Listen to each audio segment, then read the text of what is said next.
Hi everybody, it is Ronnie with Whip and Chain.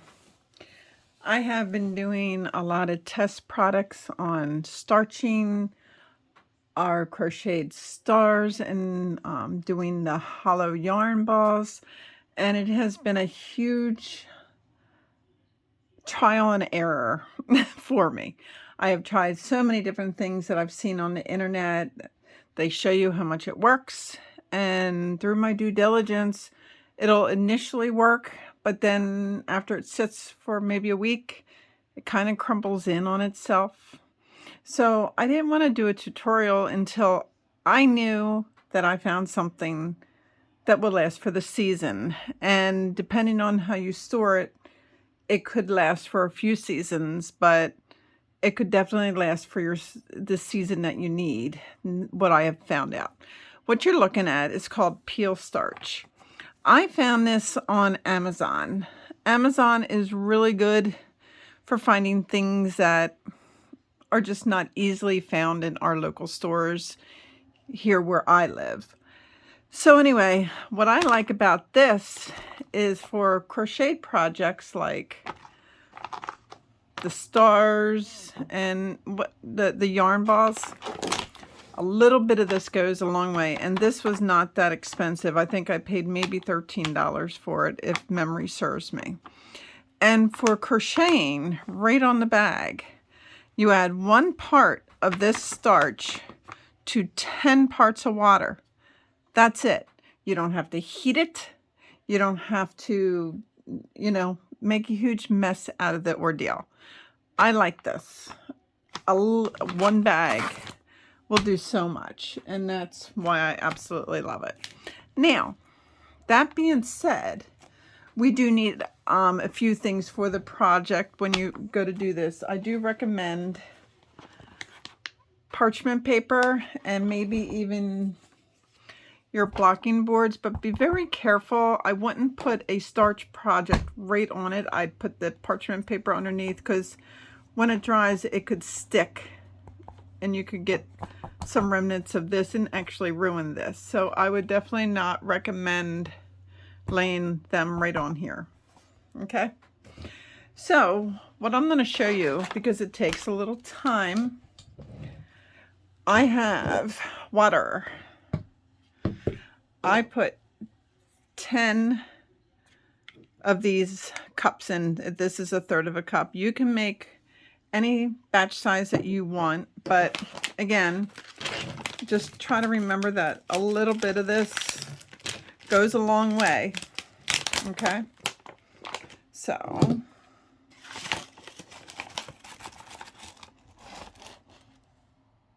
kind of overfilled it. So that being said, I'm going to put a little bit back, and I need you to stir it.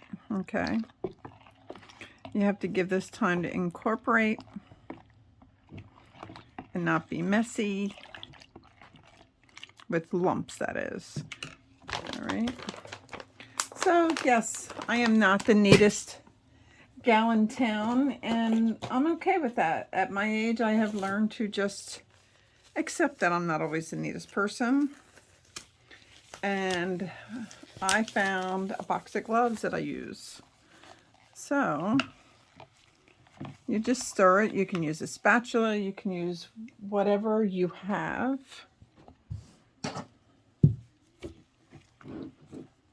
And remember, don't think that you need to use extra of this. It really works. It's very concentrated starch. People can use this for their laundry in a spray bottle. I think it's only, what, 2 teaspoons to 16 ounces, 5 liters of water. So isn't that crazy? I don't know if you can see it, but it's already very liquidy. Liquidy, yeah. I can feel it thickening. So I have tried it with a higher concentration, and it actually ruins the projects. So you don't want to do that. Okay. All right. So now what I'm going to do I'm excited about this project because I promised a couple people that I would do a video on starching, and it's taken me a lot longer than I ever thought it would to figure it out. But the bottom line is I figured it out. So I use gloves because I like to keep my nails nice.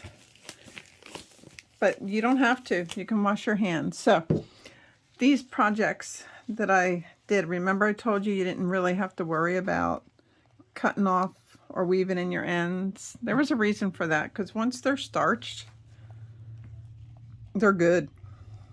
You can cut it off and it will never come undone.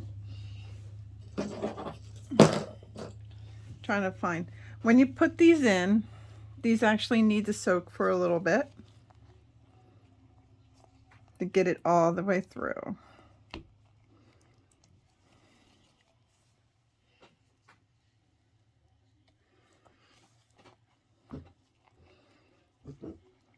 And just before you put them in there, please make sure your lumps and all are gone, because if they're not, can you tell how thick it's already getting? And that was 10 parts of water that I did. Okay. So anyway, this is a fun project. I enjoy this. See how it's just gooping all over? That's why I'm explaining that you really don't need to thin this out. Okay. So when you feel, I always try to keep in for at least a couple minutes, but if you feel they're saturated, you can take them out when you're ready. Now, with these projects with the cotton yarn, you don't ever want to twist ring it, but when you pull it up, you can scrunch it to get all the yarn, to get all the starch out.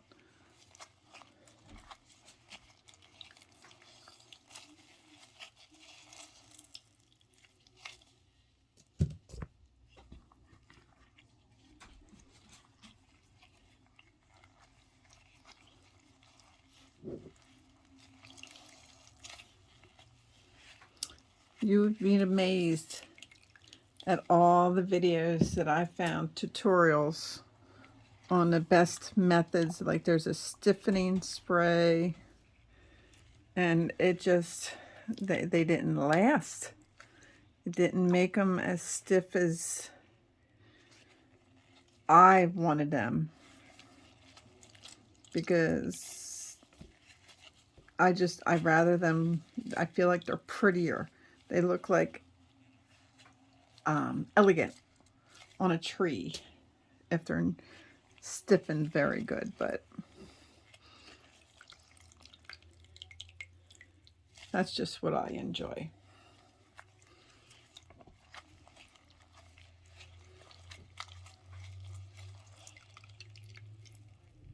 Okay. Now, once you got them all wrung out, here they are. I'll put on a second glove.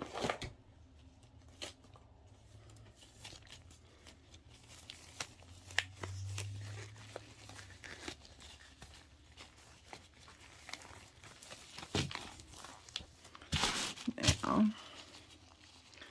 and what you do, just open them, and if you want, on your board, you can pin them if you want.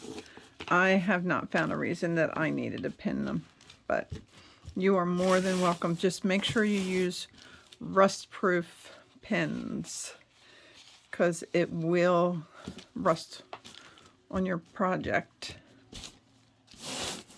if you don't. Then I would let these sit overnight.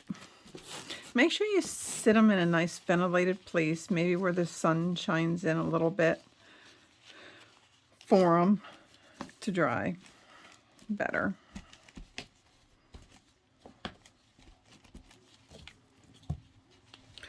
This color, my ultimate favorite.